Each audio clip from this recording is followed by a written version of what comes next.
If you see the warning saying engine failure hazard in your Renault vehicle, this is most likely the problem with either the EGR valve or the turbocharger pipes. One of the most common issues is the broken pipe that connects the turbocharger with the turbo boost pressure sensor. In newer Renault vehicles it's orange in color and armored, while in older ones it's black and pretty weak. But if the pipe is broken, the problem is still most likely caused by pressure anomalies in the turbocharger system, and one of the most common reasons for this is the problem with the EGR valve being clogged or the full DPF filter.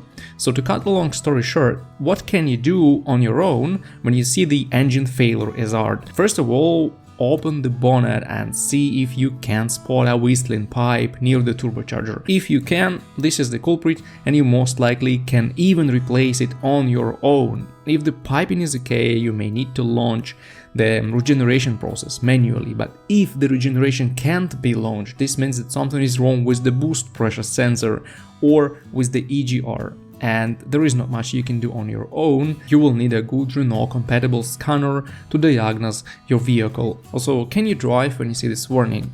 Well, this depends on the actual reason. You can drive, but if there is an actual issue with the boost pressure or a broken pipe and a boost leak, your Renault will most likely go to limp mode and the engine will lose all its power. It's not dangerous to drive in this condition, so you can keep driving till you reach a safe parking spot or a good garage for inspection.